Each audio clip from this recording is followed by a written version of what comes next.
I always tell people, set aside budget for this, set aside time for this, and really protect that piece, because if you don't, you're going to get left behind, because the people that are trying that, those are the ones where their sales start spiking, because they see the pattern, they see the thing that's working, and they jump on it very quickly. So if you're just like twiddling your thumbs and just allowing things and just following the same plan over and over again, you're not going to get far. You're just going to have a plan that didn't work.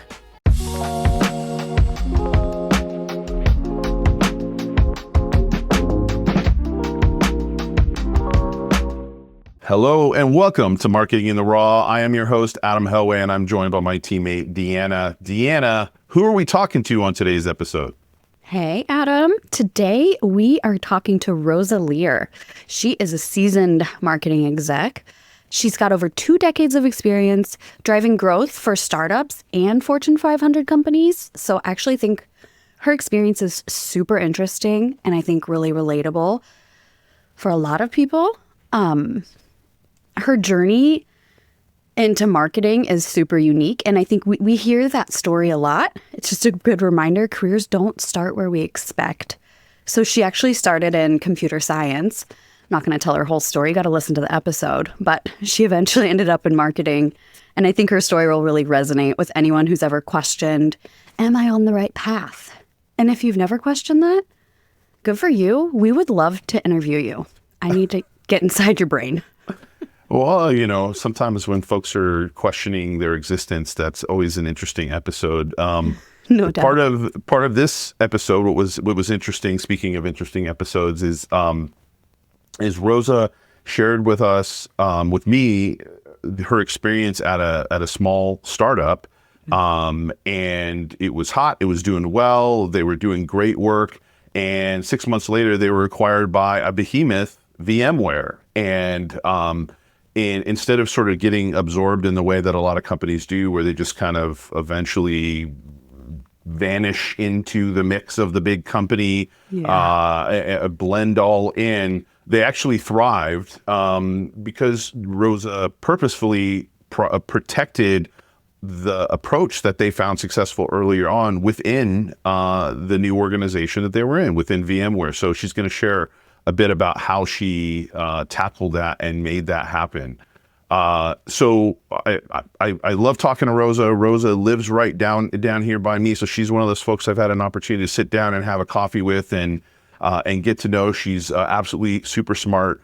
She's going to share why she believes that experimentation is key, how to adapt to the new buying journey, which we discussed kind of what factors that go into that and related to AI and algorithmically, bias against external linking on a lot of networks and social channels and things like that, and how to build a marketing strategy that drives results. So let's talk to Rosa. Let's do it. Rosa, my friend, how have you been? It's been a little while since we talked. Are you doing well? Things are going great. I currently have 3 clients in my roster, and I couldn't be happier. That's awesome. And I think you're one of the few folks that I've talked to recently where you're actually not that far from me. You're in the Bay Area. If people didn't get the clues in the background of your video that you leave, it would be really odd if you were like sitting in a spot in Manhattan or something like that, and that was your office back there. And then your shoulder is conveniently hiding. There you go, the Captain America shield.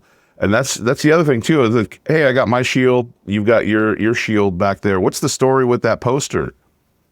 So a couple of years ago, my husband and kids bought me this as a birthday present. It's actually my dog. She's a very weird mix of Chihuahua and Boxer. And I love the Avengers, especially Captain America, because he's every guy. And so they got this for me, and I died laughing when I got it. It was the best. So she sits over my shoulder every day. That's awesome. And of all of those teams you have in the background, I mean, are you just a general sports fan? Because we've got even the earthquakes back there and everything. I have to represent. I mean, it's a great conversation starter. So anytime I get on a call with someone, you don't struggle for something to talk about. Somebody is like, oh, you're in the Bay Area. So sports are very big in my house. I have 3 huge sports fans and my husband and kids, and we watch a lot of sports in this house. Do you have a shark thing going on back there anywhere? No, I don't have the sharks. That's the only one that's missing. Is there a reason for that? Are you guys Space? No, space? We've been to Sharks games. Yeah, we do not discriminate. Awesome. Well, so I know you a bit, but I want everybody else to get to know you a bit. And actually, I don't even know if I know the story. How did you get started in marketing? So back when I was in college, I decided I was going to do computer science. And so I was all in because that was right around the big old boom here in the Bay Area. I lived not in the Bay Area, but I wanted to come here and, make the big bucks that everybody was talking about. And I quickly realized after one class that computer science was not for me. So I switched over to some marketing classes, and it was kind of like, this is what I want to do. And from then on, I was all in. I got my undergraduate and my MBA in marketing. And then I came to the Bay Area, started working at Gartner, a little known firm that is not so well known, wink, wink. And I did some marketing there. I started out as an administrative assistant, and then they quickly realized I could do marketing. So I started doing that. And that just was a jumping off point to a full career of marketing. So I've done very small boutique firms of 2 people. So it was me and another person just selling things. And then I have worked at mostly startups since then. And then my biggest company that I've worked at is VMware prior to the Broadcom acquisition. What was it like that was singing to you when you started taking those marketing classes? What was making it click and connect? I've always loved psychology and like how the brain works. And so I didn't want to go into psychology per se.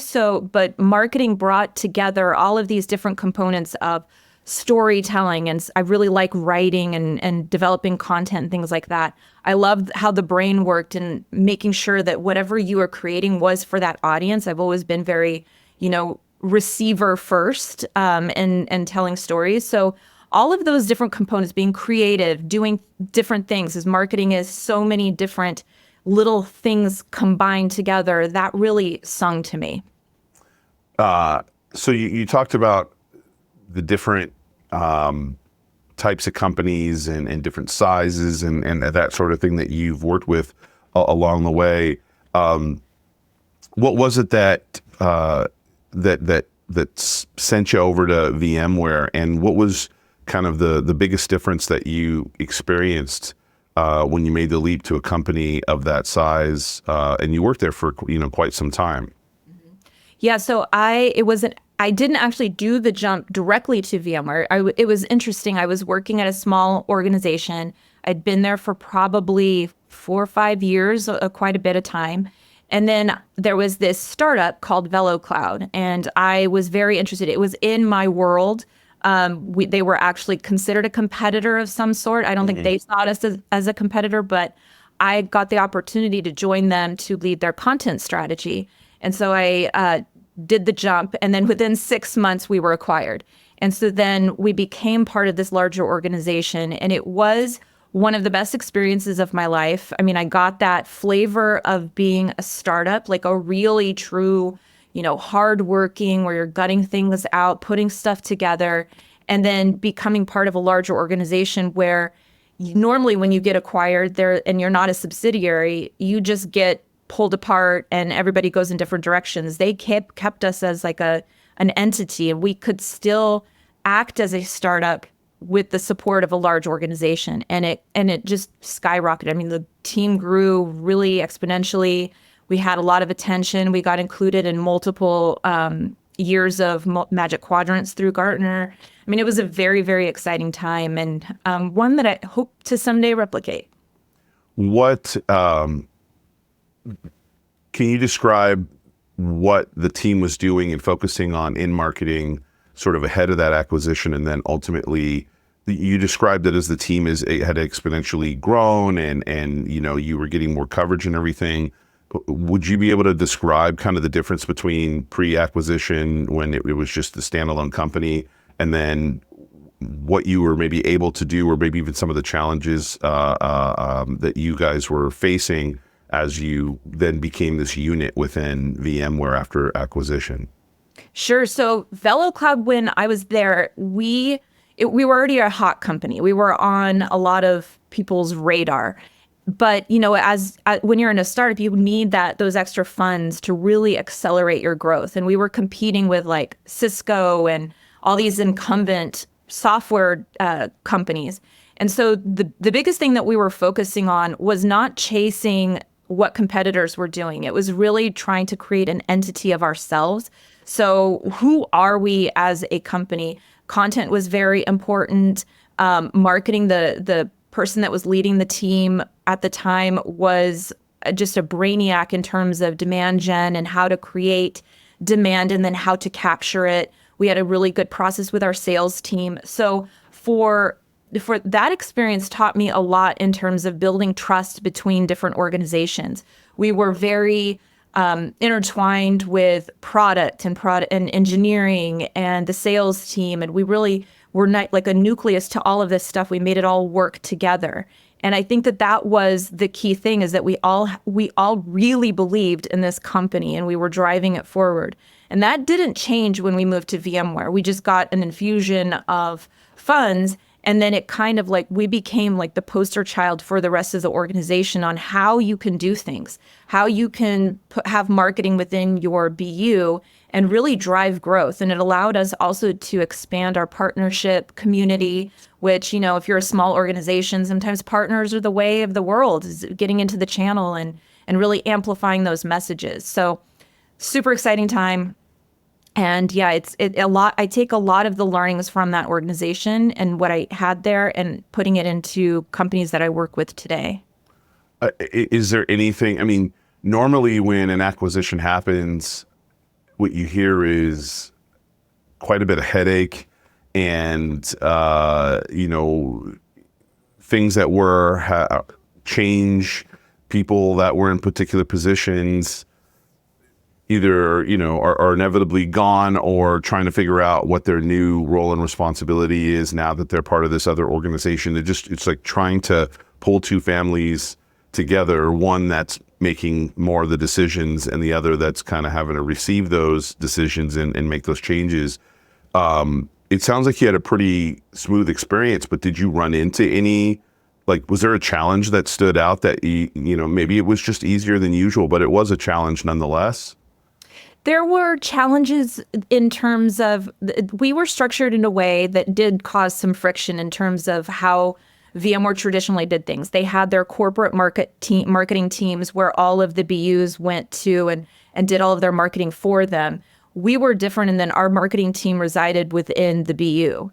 And so you can imagine there's like the corporate marketing teams that want you to do a certain thing. And then we as an organization have been doing things for a while ourselves, competing, and they wanted us to change a lot of our methodology. And the methodology that we had in marketing was the thing that made us successful. And so there was a lot of gatekeeping in terms of keeping our team safe. And I think the difference in that was that our marketing leader, our GM at the time, was very protective of our team. He fought tooth and nail to make sure that we retained that competitive advantage that we had. And so I think that is a big thing that people can learn from that, is that when you're a manager, your primary goal is to protect your team and make sure that they can stay successful. And that helped a lot. I mean, he fought a lot of our battles. We would hear about things later. They changed our name. There were things like that we just had to forsake to keep the peace. But coming down to it is just leadership, and it trickled down throughout the organization. The leader fought hard for us, and then all the other leaders protected their people to make them successful. So then we go from there to, at what point are you becoming, you're rising up into a marketing leadership role? I mean, obviously you're playing a part of the teams that are there in that acquisition, everything. But at what point are you now starting to kind of go, all right, it's Rosa's turn to jump in and start lead things the way that I want to, based on all those experiences that you've accumulated over all those years? Yeah, Leadership, I think, comes naturally to me. I did acquire a team while I was at VMware. I had several people under me and a great, fantastic team that did lots of different things. So I was really protecting them and allowing them to do things. And then I got the opportunity to be a VP of marketing at a startup. And that's when I really started to get confidence that I could do something on my own. I did go back to VMware for a period of time because starting out on your own is very scary, as you know, as an entrepreneur. I had that drive to do that, but once I was at VMware and I realized I need to go do this. There is a fire in me that I want to go out on my own, take all of the things that I've learned over the last 20 years and help companies get big and do things and put processes into place and do the right thing for marketing, because I really do feel that a lot of later stage organizations like B, C, D, sometimes if they're not led by someone who has a really good grasp of marketing, if it's usually a junior person, there's a lot to unravel. It's people who don't understand marketing and understand how everything works together. They're coming in and putting stuff into place that they've read in a book or read online or somebody has told them they should do. And then you come in as like a head of, and you're like, we have to redo all of this, and it's going to take us longer to get to product market fit. And so I really felt like I had a unique perspective on this, on how, starting with a small company and then looking at a large company and seeing how that trajectory could look, what it could look like, and implementing those things early to guarantee success. There's a bit of understanding where the dead bodies are buried, often in situations where somebody is, now they've got the product market fit, and now you're starting to market. You go, okay, well, hold on for a second here. We've got some foundational things, or there's a little kink here and a little kink here in the product, or something like that. So I agree with you that oftentimes the appeal of having somebody who's inexpensive and it doesn't feel like they're inexperienced until you kind of compare it to somebody who has some institutional knowledge that's been built up over their career, that can come in and kind of find all those things very, very quickly. I think institutional knowledge for marketers is a undervalued asset for those that are hiring marketers. I think it's not this formulaic approach, right? Of just follow 2 + 2 is 4, and that's how you get the output. Let alone those who think of marketing more as just a unit to provide deliverables to the company, and maybe mostly creative deliverables to the company, versus looking at it from a strategic position, right? Yes. Yeah, and so many people think that marketing is a science, and I think it's more of an art. It does mix science in there. Obviously, you need to have data and you need to have that information. But when you get down to it, there's instincts that we've developed because we've seen things happen. We've know how things are going to behave. We understand how the buyer is buying. And the other thing to keep in mind is marketing is changing so rapidly over time. I mean, the things that worked 20 years ago don't work today. The things that worked 5 years ago don't work today. So we have a lot more channels to opt into. We have people who are overwhelmed with the amount of content that's coming at them. They don't know how to discern that.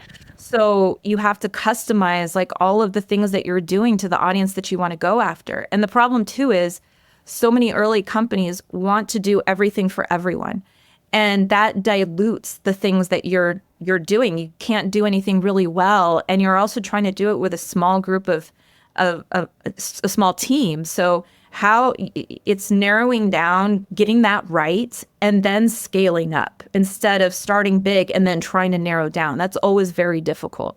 So I agree with you. There's so much that changes, and we see it every day. The expectations on marketing, we see a lot of CMOs and VPs of marketing just cycling in. Sometimes it's 2 or 3 years, and they're not given a long lead time to make things happen, because marketing isn't a coin-operated industry. You have to develop that trust with your audience. You have to give them what they need.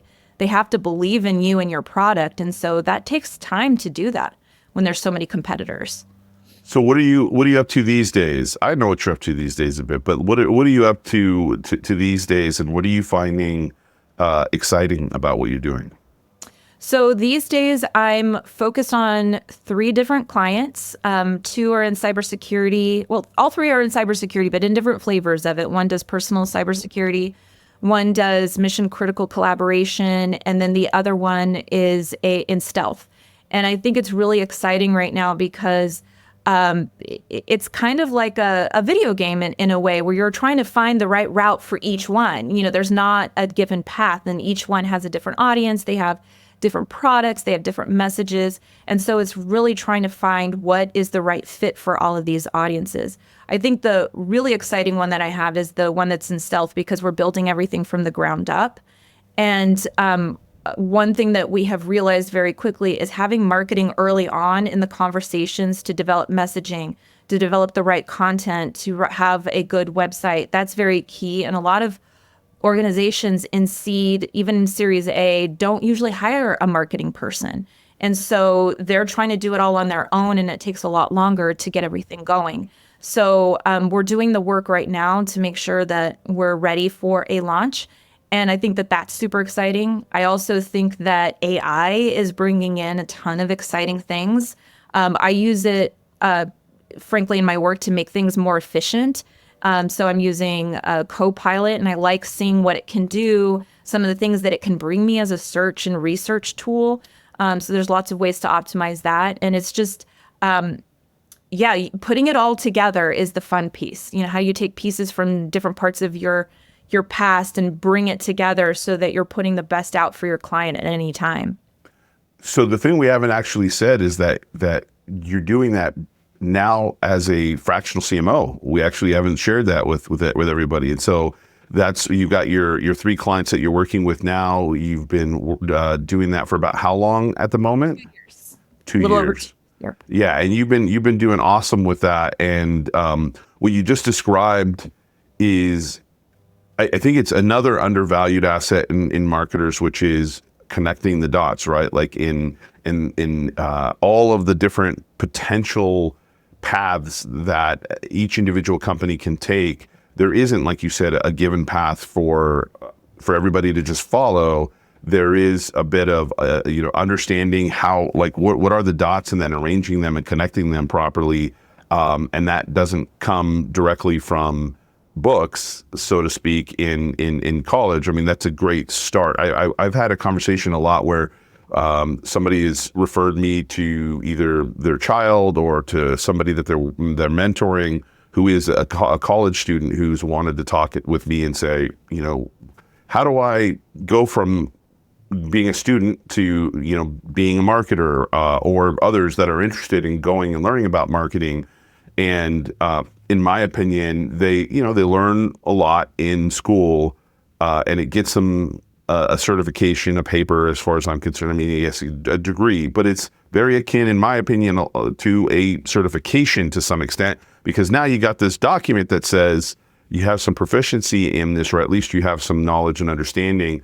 But then when they go, well, how do I become a marketer? So what kind of marketer? What kind of companies do you want to work with? Which discipline do you lean more in the direction of analytics, of content? Do you want to do strategy? Like there's so many paths to choose from. And then when you're the one leading marketing and doing marketing strategy and stuff, that is one where you have to have, if not mastery, obviously a significant awareness and self-awareness of what it is that's out there, and a ability to, as you were describing before, like marketing is not the same as 20 years ago. It is not the same as even 5 years ago, which means that this has got to be a discipline where we have to pay attention to what is going on. And I find that I'm using as a North Star what's driving behaviors and expectations for customers, and ultimately where is their attention. And if you pay attention to those 3 things, that, for any given client you're working with, can usually drive you towards where you at least need to kind of like lift a rock and look underneath it and kind of learn a little bit about what's going on there. And, so you described a few of those things, AI being one of those. I'm interested to know what made you decide to use Copilot, because there's so many different tools out there, and people are gravitating in different directions. Some are a little bit more popular, but why Copilot for you? I started out with ChatGPT. I started out with a 3.5 version, and I found very quickly that, especially when I use it for research, it didn't do the job. Like, it just didn't bring me any results. It was, obviously the models was only fed up to a certain point. Yeah. I switched to 4.0 to see if that would help. It did a little bit, but it was still behind. And so then I did a trial with Copilot, and I did them side by side. I would put in prompts, the same prompt in each, and see what it returned back to me. And I found over and over again, I think I tested it for a week or so, just like different scenarios and things like that. And I just found Copilot to be much more comprehensive. And so I was like, okay, buy ChatGPT, here's Copilot, and I've been using it ever since. I also think the other thing is that I don't want to get locked into one thing. Like right now I'm using Copilot, but if there is another solution that comes up and it does a better job for what I'm trying to accomplish, I'm willing to give it a try. I think that that's one of the things that has differentiated me as a marketer, is that I'm always learning. I mean, I think that that's a standard thing for marketers, but I'm always learning. I'm always up for having someone change my mind. I'm not so locked into this is my way and everybody has to bend to that. It's like, oh, if something comes up, I'm going to research it. I'm going to see if it works. I'm going to experiment. That's one thing I always tell my clients, is build an experimentation budget so we can try different things. And it's the same thing with software. I chose Copilot, but I might choose, something on the Google's platform later if I find that it works better. But it's always trying different things. Well, especially in the realm of AI, it's a bit of a horse race right now, where everybody is, to some extent, it's less motivated by utility and a little bit more by everybody just trying to make sure that they don't lose market share to all their competitors who are adding AI to something. Or, even with, as we're recording this right now, OpenAI is having their 12 days of shipments, where they're shipping new things every day for 12 days. Today's day 5. And they're releasing something new, either something they had in beta is becoming real, or they're releasing some other stuff. And then next week, it's going to end up being, like you said, it's going to be Google's doing something similar, or, Anthropic and Claude's going to be doing something similar. So keeping an open mind to kind of see who is providing the best solution for you at that moment is definitely the way to go. What has been most, like, when you think about we've had these conversations offline here, where it seems like there's changes that are happening in marketing, and especially when we think of like B2B marketing, that there's changes going on. There's changes in how customers are sort of receiving marketing and experiencing marketing. There's changes in, I don't know what to call them, realizations, but there's definitely some changes in the way that I think leadership is perceiving the results of marketing. Have you been seeing that? And what are your thoughts on what is kind of happening at the moment? So the shift I see is that more and more people, we're all people, we all do things on a personal basis. And I think a lot of what we have started to do on a personal side has migrated into business. Like, we if we see a product that is served up to us on Instagram, or that we see somewhere, we get the ads repeating. And then we do our own homework. Like, we go in and we look at reviews. We look at like how is that product actually going to help me? How's it going to embed into my life? We do that kind of research. We do it for cars. We do it for, any sort of product.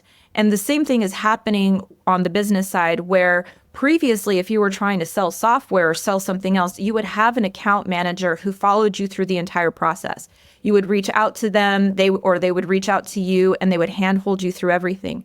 Now the buyers don't want to do that. They want to do their own research. They want to figure out, is this right for me? And they want to bring in an account rep or somebody else when they're ready to buy, or that when they are ready to present that information to their buying committee for larger organizations. So I think that marketing, it's really important for us to adapt to that, which means we have to give them as much information as they need in order to determine our product is the right thing. And so, we traditionally that's been done with like white papers and ebooks and things like that. Now we have to pivot. We can still provide those things for the people who like to read them, but we need to be more interactive with our videos. Like the videos is a big thing to educate. How do you do that in smaller snippets, not these 10-minute things or 2-minute things? Like, how do you get the things that's important to them in 30 seconds? How do you serve that up to them? How do you put stuff on your software or on your website that allows you to customize the journey for each client? Those things are important because people not only want to look for that research themselves and do all the research themselves before they reach out, but they want something that they want you to know who they are. They want to be validated. And the more that we can do that on the marketing and sales side, the better it's going to be for our client base. It's going to accelerate the sales cycle. They're going to buy more. It's just making sure that we are always tailoring our message to the client rather than dictating to them what their journey should be. What role do you think AI plays in that? I think it's a huge role. I mean, one of the biggest things is, chatbots have been around for a long time, but how do we customize them in a way that is really getting to the meat of who the customers or what the customer is trying to get from our website? How do we serve up things on different, that everything is dynamic to that particular client? It's going to be harder with cookies and, going away and all of that, but there's still so much that AI can glean from someone. Where do they come from? Did they hear about us? And then the content itself, if we can get to a place where, they're looking for a particular thing, we've seen some of their history or what they've looked at, and then deliver them the next thing that's right for them. I think that that's where we can start to use AI a lot in analyzing the data on the back end in a very dynamic way to serve the things that they want. I mean, it's like with streaming, right? Like they have done a fantastic job of every time you log in, they're like, look at your history. Here's a movie that you might want to watch. And then that's how they drive up views. So we need to do that and adapt to that on the business side. Well, and you bring up an interesting point because as I pay attention to sort of what's going on in the field, I think the website is going to become less and less and less meaningful to the average individual. There's so much information that they're going to be it's going to be easily accessible via an AI-enabled search or something that's bringing those answers to you. So right now we've got they call it position 0, I think, in search, where you've got an answer that's popping up inside search. And right now you have generative search anyway. So it's even going beyond that, where in search now, you don't even have to click through to go to the website in most cases. So that's reducing the need for somebody to go in and get an answer or dig in a little bit further on the website. But most of the information is going to be fed in some other way to folks. And they're going to be some very narrow, that it's going to continuously narrowed circumstances where somebody goes to the website. And what you just described is interesting in the sense that personalization is one of the biggest things that you can do with AI. And in this, what you described is the precursor to a website that actually understands who the individual is who's visiting and potentially generatively serves pages on demand based on who that individual is. And we're a little ways from there. There is some level of this from a personalization and CRO kind of perspective that you can do a bit now, but because I think one of the biggest challenges is creating, for instance, a website that if you've got a number of different segments, a number of different buyers that you're serving, to make it very, very clear where those breadcrumbs lie, so that when somebody comes to visit your website, they themselves know how to find that stuff, versus as expectations change, they won't need, it's going to be aggravating for them to use breadcrumbs to search for that stuff and go, okay, that's the door I should walk through to get the answer. They're just going to arrive and they're going to take a look, and then they're going to start asking questions on your website and or expect that the information is going to come to them that's relevant based on some of those signals. To your point, where the people, systems are already bringing together, some anonymous data signals and intent data signals and all that sort of stuff. But along with that, then pulling together self-selected options that are on the screen, or bringing up CRM and customer service data and pulling that all together to say, great, we're going to take all this, pull it all together, and then generatively give you the information that you're looking for. So I think, I don't want to say if that's necessarily the holy grail, but it starts. I think we're seeing an enablement of technology that leads, I think, down that road a little bit. What are your thoughts on that? Absolutely. I mean, right now the search, the thing on the content side with marketing is that search is becoming more and more important. That how people are finding you or finding your information, because we have to change the way that we write content for websites. Traditionally it's been, and I keep saying traditionally, but it is a thing that's changing. So we used to write SEO content and in a certain way, and it's usually geared for search terms and things. AI can use search terms, but it's also looking at the context of how things are delivered. So if you are peppering your website completely with just like little terms here and there, and it's not giving you a full fleshed out idea, you have to change the way that you're putting content in so that you are searchable, you're findable by these AI bots who are then delivering content and says, oh, well, was your prompt. This is what I served up. And people really want something that's very, very specific. They don't want to look through, 10 pages on Google now to try to find the thing that they want. They want the exact answer right away. So on the marketing side, how do we write that content? How do we do it in a way that we understand the customer so much that we can understand what they're searching for and then have the right answer? So these bots are like, this guy knows what he's talking about, and deliver only your content. So I think that that's what's becoming more and more important too. Well, and even there, it's, you said that they want this, they want the answer faster. I think the important thing for marketers to know is that they can now get that faster, right? It's already here in a number of areas. If anybody is using any search product, you're talking about Copilot by Microsoft. And, part of the reason I think you were getting what you wanted was because Microsoft had it integrated with Bing. And so therefore you were getting more recent answers at that time, because you also described having used ChatGPT at 3.5, which was very, very early. And, since then there's also Perplexity that's out there. Then Google has its generative search and so on. But within search engines to varying degrees, they're already getting those answers faster. And then, ChatGPT for search is bringing even kind of that, and Perplexity is kind of even bringing more information to the surface. And I think whether or not your website information or information about your business is being pulled into those results completely, or leaving some more information to be desired from your website, I think even the experience of going to a website, there's almost no excuse at the moment to not be testing, integrating, generative powered chatbots into the system.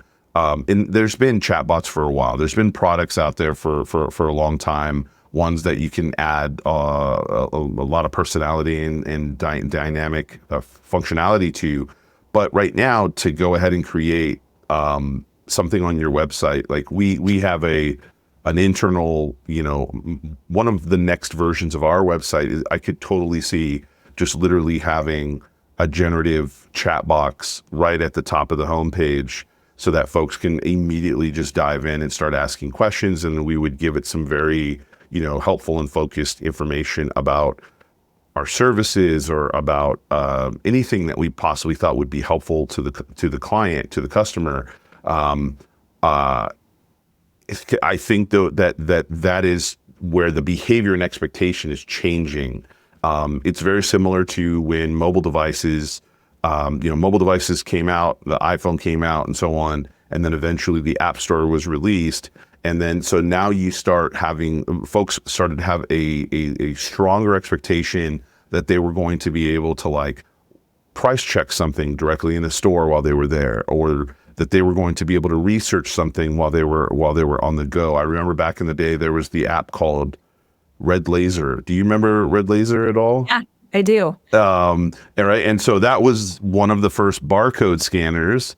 And then you could go find, so you go to a product, you'd scan it in the store. I used it early on a ton, and that's been made much, much easier. But then businesses that had people doing that in their stores had to make changes. They had to maybe change the price or do price match guarantee or whatever. So the information was the advantage was to the consumer, whereas previously it wasn't, right? Somebody was there and had no clue maybe what the thing cost in another store, but they're there now, and go ahead and just buy it. I think the similar shift is happening now, where even though the information is like, folks still need to come to the website to consume that stuff, to consume more information, to get the complete picture.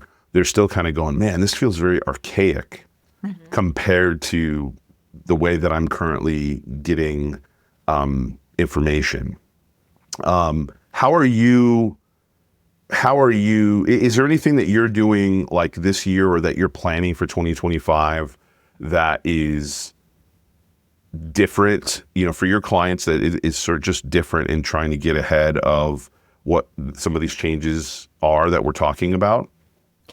There's lots of freedom when you're an early stage startup to try some of these things. So yeah, I mean, like with the stealth company that I'm working with, we're going to be doing a chatbot right out of the gate, and it's because we know that it can accelerate. Well, I know that it can accelerate sales. That can really get somebody to get in deep with your company, and you're also building that trust. I think that that's always the most important thing that you need to build with a client is be as transparent as you can be. And so these platforms allow you to do that.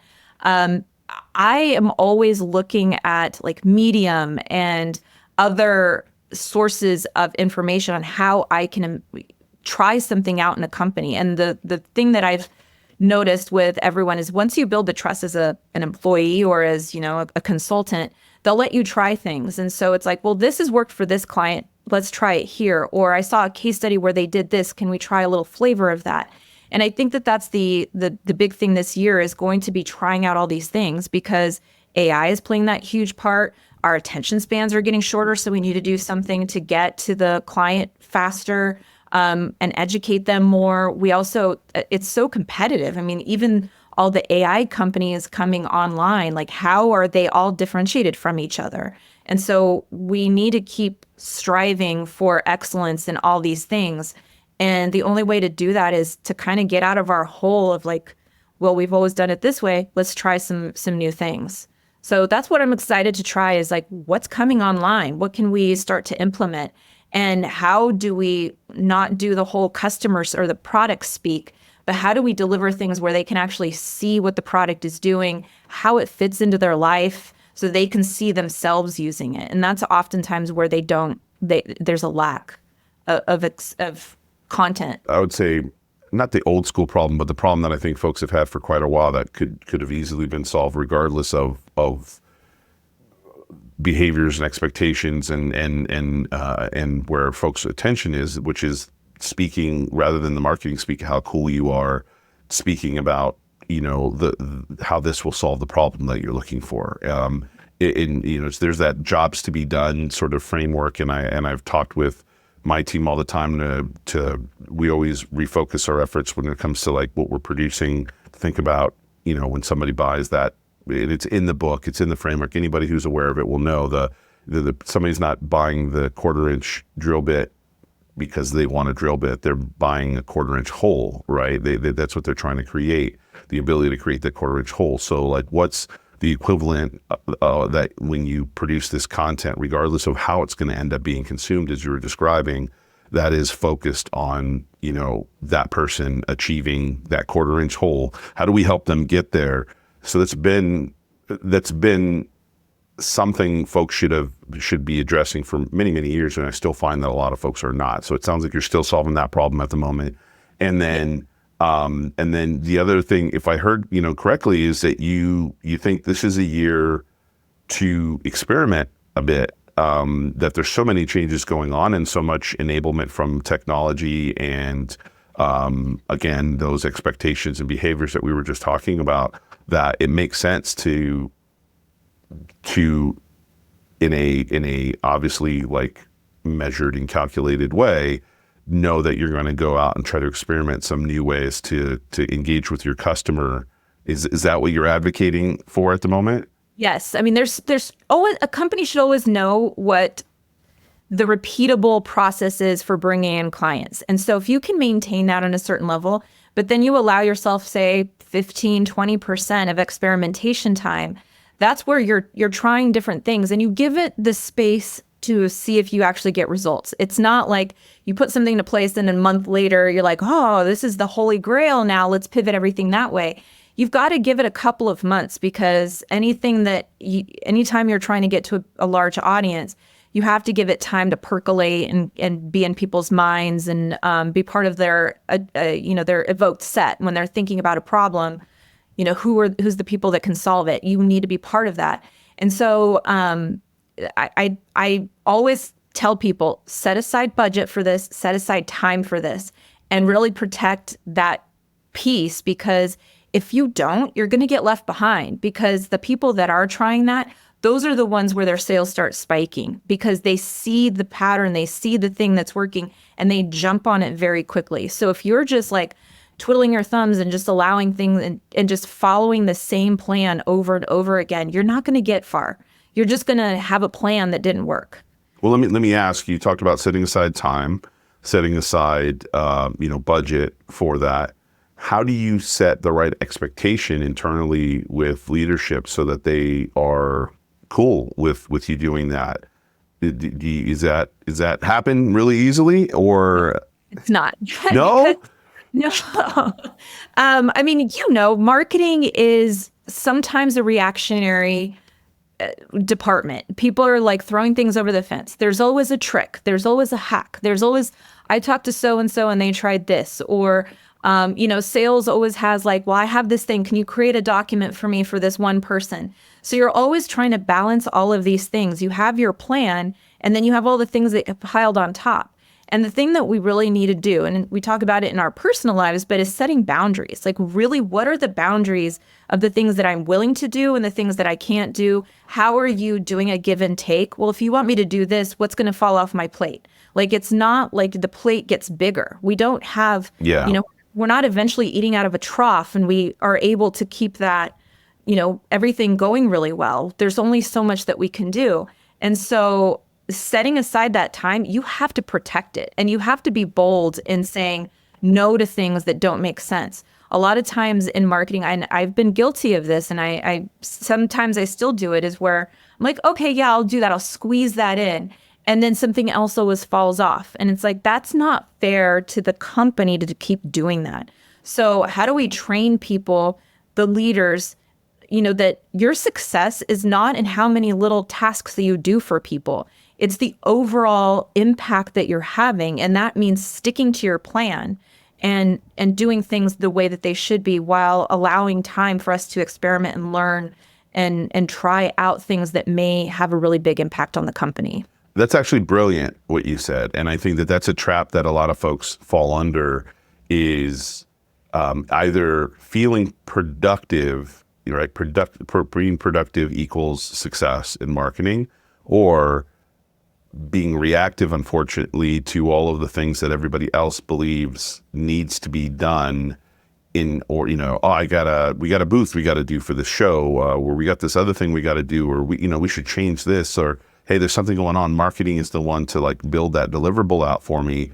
And that also isn't current marketing. That has not been for a while current marketing. And so for folks to elevate the perception and value of what it is that they're doing, I think what you said is absolutely, spot on. It is about impact, and that is how it should happen.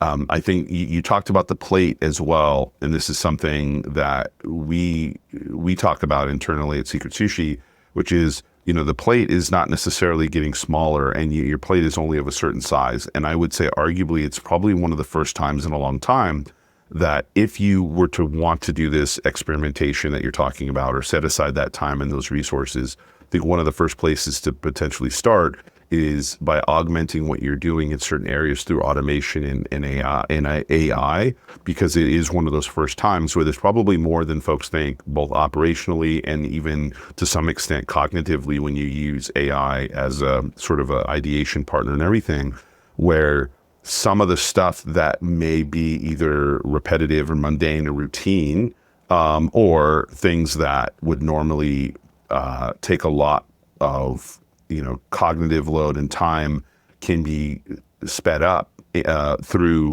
AI, which then now leaves you more room on that plate to focus on the things that you are important to drive, and that AI is not going to replace. AI could never replace without you, driving it. And so that could shore up some of those resources, both mental and time and cost wise, for folks to do that experimentation finally, that they probably didn't. This year, I think you're right that there's more opportunity to do those things and get outside of the traditional stuff that's happened over the last 5, 6, 7, 8 years. But even beyond that, people just never really had the bandwidth to go off and do those things. And I think there's little excuse to not look at what I just described in the AI and the automation side, to make that room, which will give you a competitive edge. Absolutely. A lot of the times you just need to free up the room so people can think. And I think that, we get into this hole where we're just doing, and we're not stepping back and, whiteboarding things or following threads. A lot of times, they say from a psychological perspective, when you're out on a walk, that's when you come up with your best ideas, because you're freed up from the tasks that you're doing. Or a hike or a workout or whatever, right? So do the things that are going to give you that inspiration so that you can make your work better. So take advantage of all of the AI. There's no pride in saying, I'm not going to do this. I'm going to let that thing do it for me. Let that thing do it for you. Let you focus on the things that you're really good at. So as we wrap up here, this is a time where I usually open it up and say, go ahead and ask me one question here, as we kind of put a period at the end of the conversation, and before you share with us where folks can connect with you and find you. But do you have a question for me, Rosa? I know we've talked offline often and everything, but now that we're here, is there anything you'd like to ask? Yeah. Running an agency is not an easy task. And so how do you, internally, how do you collaborate with your team so that you're taking best practices from one and applying it to the other? Is there a certain framework that you use internally? So it is definitely regular, a regular pulse of conversations and collaboration. So there's multiple times throughout the week where the team is meeting with each other and focusing on sharing those experiences, sharing what's going on. So we have a few different layers. We have, for instance, we have an AI work group. So internally, every single week, we have a focus time, no matter what else is going on, to sit down and talk about what are we offering from an AI perspective, what is out there, what's going on. I talked about that horse race a bit earlier. So we focus on going over all of that stuff and testing things out and kicking the tires and all that.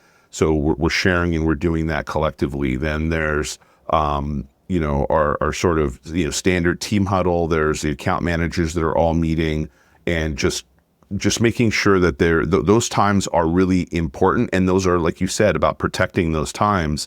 There are times where very rarely is anybody missing those times. There's also so that's, I think what you described is more of collectively making sure the entire team is on the same page as well. Sometimes what happens is I'm doing my one-on-ones with my team, which happen every single week. And the one-on-ones I'm transferring, those one-on-ones are focused on what are blockers and then just kind of getting a pulse for what's going on with a client. And those blockers turn into me providing advice, me providing a direction that we should, that I'm recommending that they go. And those often get then brought back up in the like larger team meetings as they're sharing the challenge that they've overcome and dealt with. And then the last thing I was trying to think about was, what we've been doing more recently as well is making sure that we're not only being reactive, but we're thinking about things that the entire team could learn from, and we can share sort of before they run into these inevitable things. So account management scenarios, things that happen where we might run into a particular type of contact at a client and they have this very specific scenario. Well, we've run into them enough sometimes, or a couple of us have seen them in our past work, that we bring them up and we actually share them as a scenario with the rest of the team so that they are collectively learning about, this is really about like interpersonal project management and then relationship stuff, which is super important to us. And often the marketing can be absolutely fine. It's the relationship aspect where people's dynamics, you kind of have to either like read between the lines or be aware of a particular situation. And so our COO Henry has done an incredible job of making sure that usually every week we bring one of those scenarios to the table. We describe it related to literally a real experience that one of us has had, and then talk about how did that person deal with it, or how would they have dealt with it? And then it kind of turns into an open conversation. And so we have people that are very young in their career as well, who are coming on board and working with us in a junior role, who have never experienced these things at all. And they're able to like learn and go, oh, now when it happens, they see it, they're aware of it, they're able to tackle it. And then some of the more experienced folks who are able to just sort of relate and share a few alternative tactics to dealing with that. So that's kind of what we're doing. Keeping up with all the stuff that's going on, it is quite difficult because it means, especially when it comes to, again, AI, we can have this work group, but with AI and with all the other trends and things that I see changing and happening and how we need to adapt, I have to be selective about what I bring to them. I have to prioritize what I bring to them. So even though I think these three things are important, there's not enough time and cognitive load for right now to bring all those up. It means having to select which one is the most important at the time, and that way we can go deeper into that one thing first before bringing up the next thing. And if it becomes important, then that's a different story, right? And then things have to shift, like you said, that plate. But being able to make sure that we have that regular pulse and that folks are not overwhelmed by too many things being quote unquote important. Because if right, the saying, if everything's important, nothing is important, says every marketer who should be, they should be saying that. So Rosa, thank you for asking me the question. And you're one of my favorite folks to sit down, have coffee with, and talk about what's going on in the world. So I was super happy to have you on. Where can people find out about you? Because again, right, you're a fractional CMO, and you are great at what you do. Tell us where we can find out more information about you. Sure. So I have a website, rosalear.com, ROSALEAR.com. And then you can also find me on LinkedIn, Rosa Lear. So I thank you so much, Adam, for having me on. It was a pleasure. I always love talking to you. So this was awesome to just go back and forth with this. Awesome. And we'll do it again, I'm sure, pretty soon, given all the stuff that's changing. And Rosa on LinkedIn does a great job of sharing what's on her mind in videos and everything as well. So I really do encourage people to go check that out. Rosa, again, thank you. Looking forward to the next time that we can have coffee. And until next time, you take care. Thank you. Thank you, Adam.